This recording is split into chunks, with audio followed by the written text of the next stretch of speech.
Welcome to Women at Halftime podcast, but not just for women, for you men too. If you're at mid-career or the halftime of life, our inspirational topics are not only fun, but also meant to help you maximize and write your next chapter.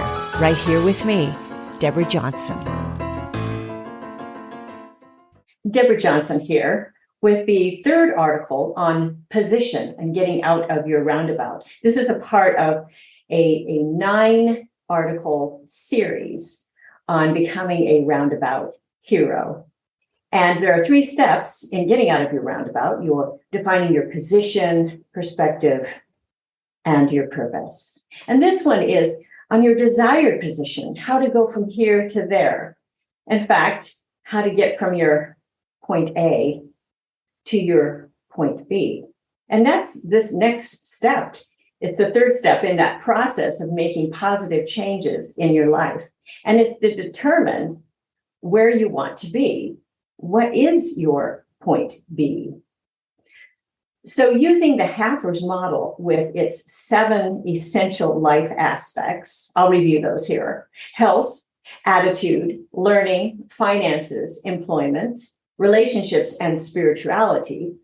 Well, you've already assessed your point A and marked a horizontal line on each of the 7 essential life aspects labeled A. And if you haven't done that, make sure that you listen and you access that article before this on position, the second article, and that you get your free download. So now this next step is to think about what your best life looks like for each of those 7 facets of your life. So we're going to talk about assessing your point B, because the Halfer's model is an assessment tool. For each aspect, now you want to add a horizontal line for where you want to be. And you want to label this fader line B. Now you could write in your point B line, you could write it in 100% for each one of those 7 aspects of your life. I mean, we would love to be 100% for everyone, but I want you to create a realistic balance between what is aspirational and what is feasibly attainable, because life is never perfect, and striving for that perfection, it's such an easy way to be disappointed. And that said, we can always strive to be our best selves. Now, remember, done is better than perfect. So I'm going to go back to this example of Susan in assessing her point B for health.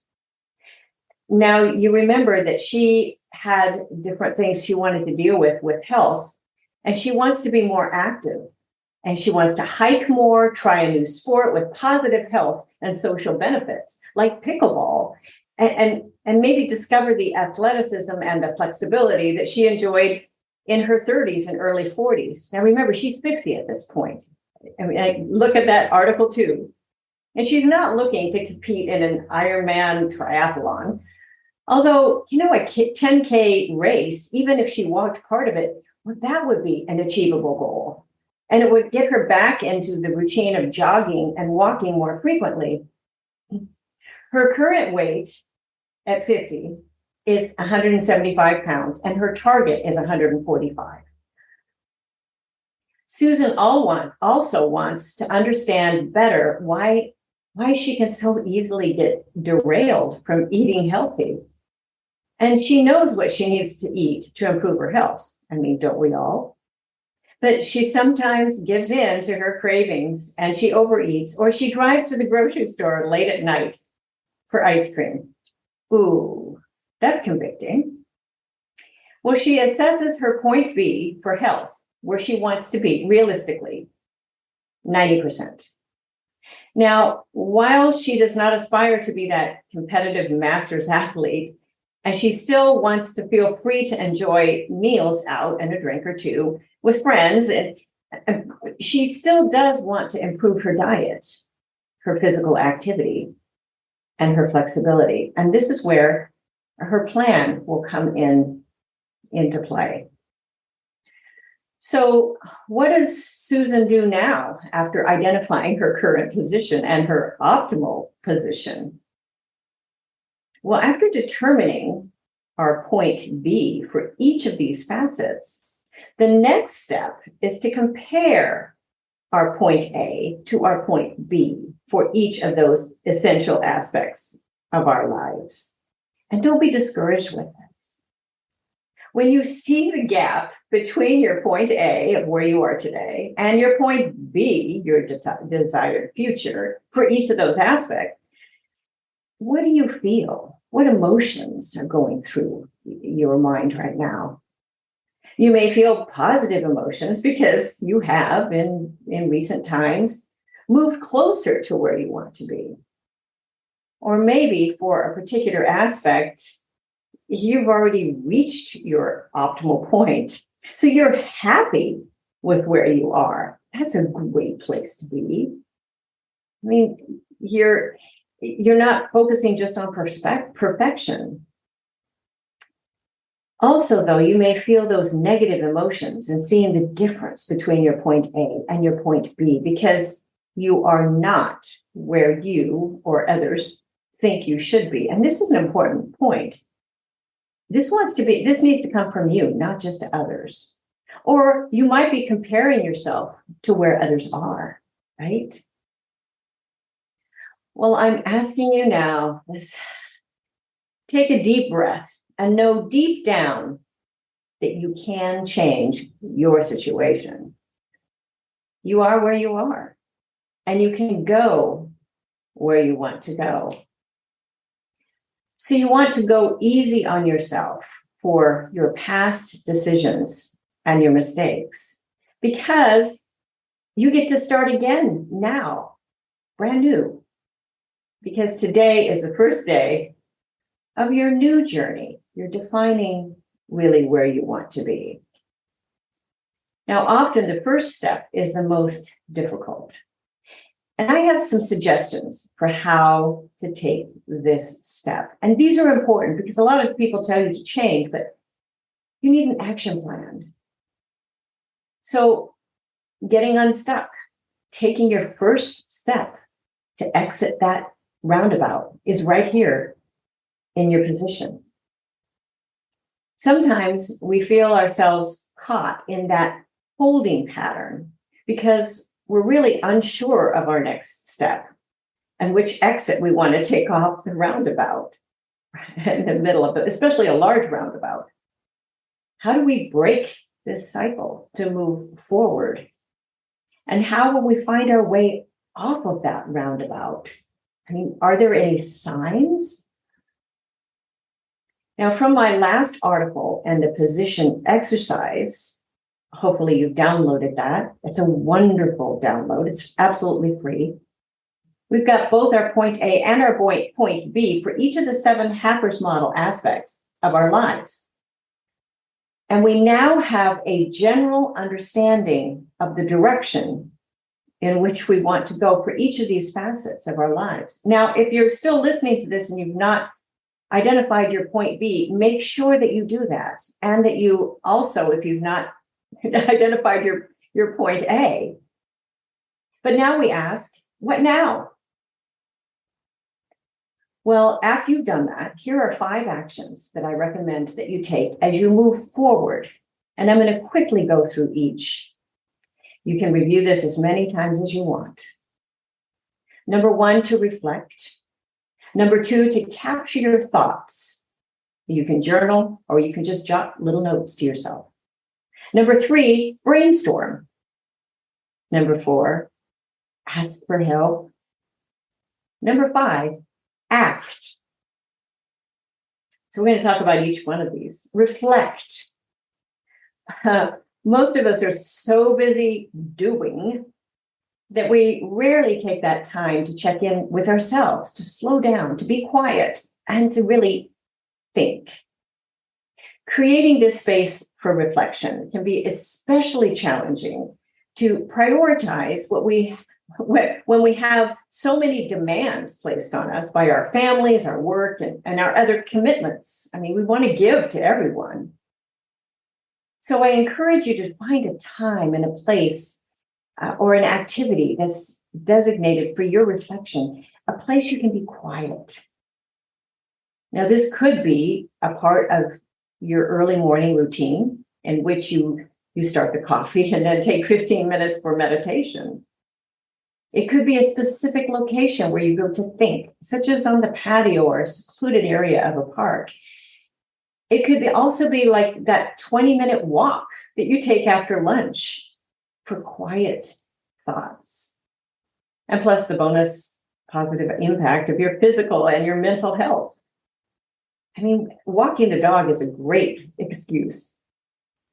And some are afraid of what they may hear in this quietude or the quiet moments. But for those of us who wish to be our best selves, this is exactly why it's so important to tune into our thoughts. They hold important messages that we need to be ready to receive. You've got to believe that. You have what it takes. You have that hero inside of you. Now, after marking your point A and your point B faders for each of the 7 essential aspects of your lives, I ask that you give yourself some time and space to think about what you are feeling and sensing. And I'd like to reemphasize how important it is that you do not allow that negativity or discouragement to take over and keep you circling on that roundabout. While being realistic about your journey ahead, focusing on the positive threads of thoughts, it will keep you moving forward.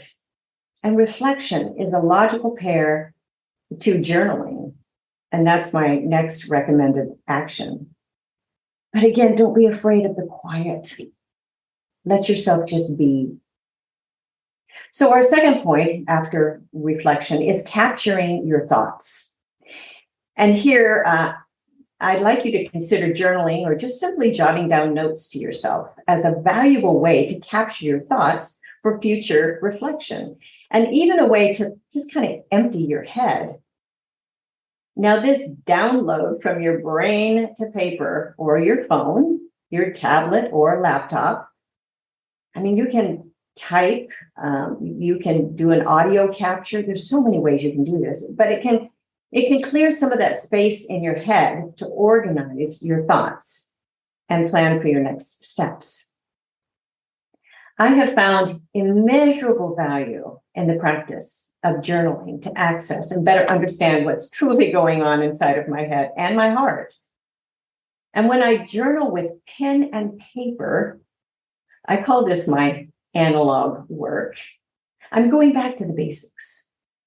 And by the action of that writing down my thoughts, I'm reinforcing the results of the thinking that I've already done. Now, while my husband is not a journaler, many men don't journal like some of us women. That sounds like I'm categorizing us, but I just know this. He often puts his thoughts down as quick notes to himself. And when an idea or reflection hits him, he knows he needs to jot it down on a sticky note or a yellow pad as his reminder to act further. Those thoughts go away. But he didn't grow up writing in his Dear Diary like I did in a bound book. But he uses the method that works for him to accomplish the same result. So feel free to capture your thoughts through whatever means works best for you. That's important. And your entries don't need to be long or pretty. I've tried both. Just simple. They just need to be honest, a line or two even. And when you maintain a routine practice of capturing your thoughts, you can identify themes in your life and what makes you happy and the things that make you feel grateful and what can steal your joy away. Journaling is a tool that you can use to think about where you want to be. So dream a little or a lot. And if you're feeling stuck, you can ask yourself questions like, when do I feel stuck? Or what are my future prospects. And then just think about it. Challenge yourself to write down responses to one or both of those questions every day for a week, to just identify your position.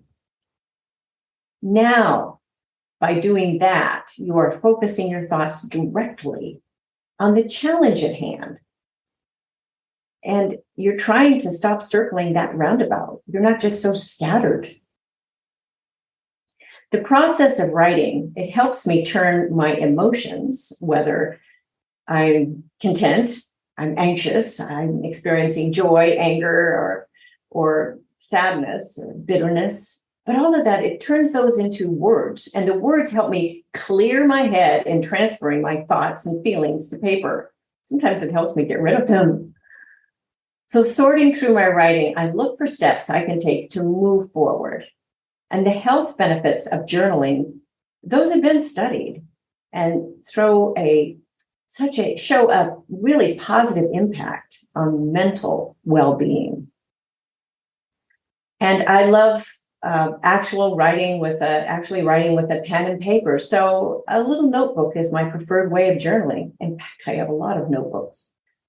And you may prefer not to keep a physical diary because you prefer to type out something on a device, or you might do that for privacy reasons. And there are free online options. I've included some of those in the article. So make sure you access that. I've included those links, even for audio journaling. And those will allow you to encrypt journal entries. And there are options for your phone, your tablet, laptop, and your desktop. And you might like the convenience of jotting down something, just speaking your thoughts at any time on your phone. But the benefits are universal. So let's move on to the third step after our reflection and our journaling is now brainstorm. You want to brainstorm this question: where do you want to be? And it's not so easy to tackle. Instead, you want to ask your questions like these. These will help you. What activities do I look forward to doing?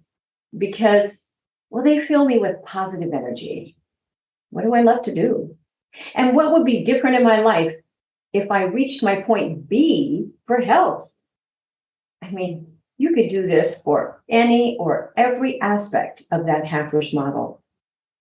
And make sure you do. I mean, it's going to feel different. Financially free. Oh my goodness. What jobs would be satisfying to me while also uplifting and serving others? There are many. What is my ideal living space, my work environment, my spiritual practice, relationships, the communication, all of those things? What does that look like?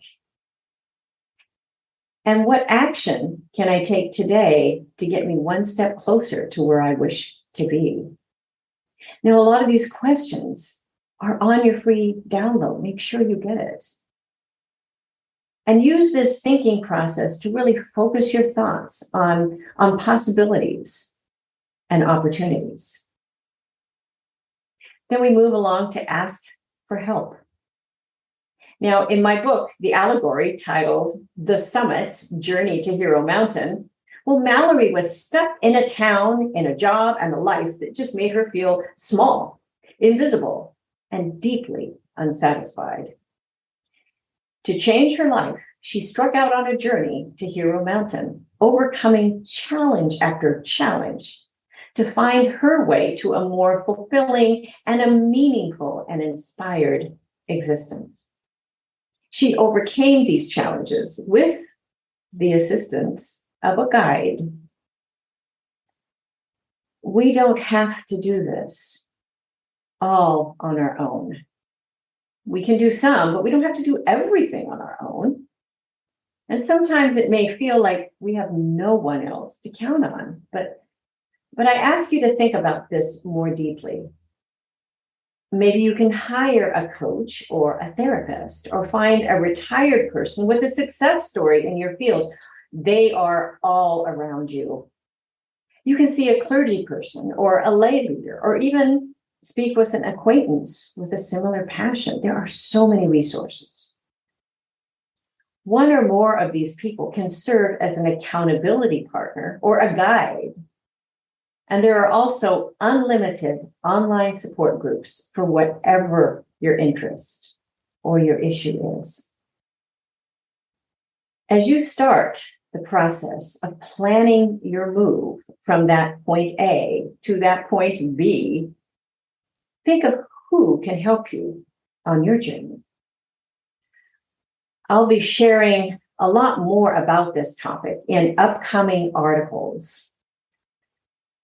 But support from and partnership with others can be critically important in helping us reach our summit. Now, lastly, in all of these little steps to apply all of these principles is ACT, and very important. In part 2 of the position exercise worksheet that you've downloaded, hopefully by now, but to help you on the journey to your summit, I encourage you to choose one thing that you can do today that will move you closer from your point A to your point B.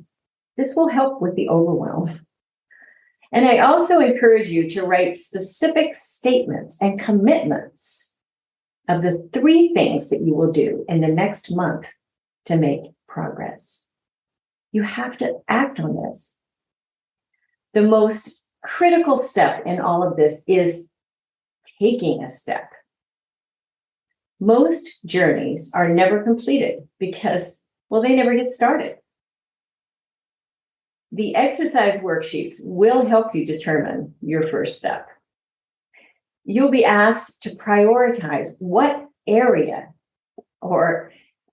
I'm asking you for one area. I almost said areas, but really focus on one area of your life that needs your attention first. And then you can order this however you wish. And maybe there is one aspect of your life that's just causing you extreme pain. Or maybe there's another aspect that's become urgent due to maybe a health diagnosis or another event. Financial could be one.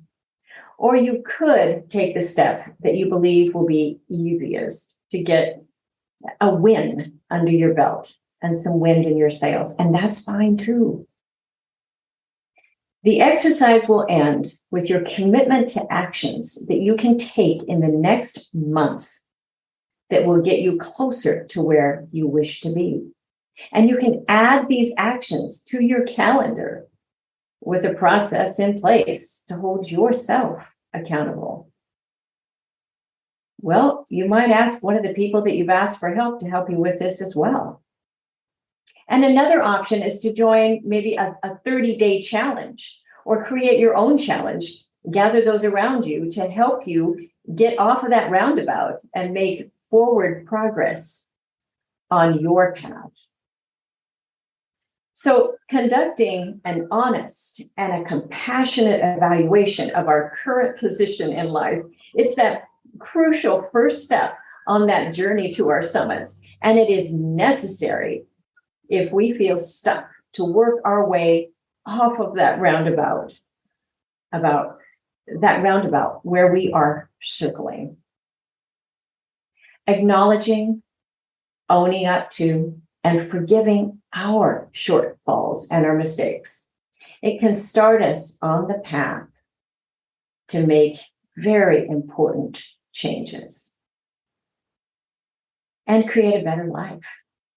Using my Haffer's model, we can gain a more specific comprehension of where we are now, our point A, in each of those 7 aspects. And we can use this same model to define where we wish to be, our point B. And just like a flight plan, knowing our current position is essential to getting us to our desired endpoint. We must honestly assess where we are now with forgiveness and compassion and without blame or shame to determine how we will move from where we are to where we want to be. Once we know the direction in which we wish to head, we need a viable plan in place to move forward. So using the recommended steps of reflecting, capturing your thoughts, brainstorming, asking for help, and then taking action, we can create and begin to execute a plan that enables us to exit that roundabout on the way to our summit. Thank you for joining me. This has been wonderful. 3 articles, 3 sessions on position. Make sure that you listen to them or access all of them, that you get the free download. We had number 1 on our actual start, number 2, and number 3. And now we are going to move ahead in the next series of articles. There'll be 3 of them on perspective. And this is all part of the actual getting out of your roundabout, your endless roundabout on the way to our hero mountain, the journey to hero mountain. And the 3 principles, of course, are position, perspective, and purpose. Thank you for joining me, and I look forward to being with you next time. Bye-bye for now. Thank you for joining us. It is because of our wonderful listeners like you that we keep going strong week after week. We'd love it if you'd share and follow us to not miss a single show, and even write a review.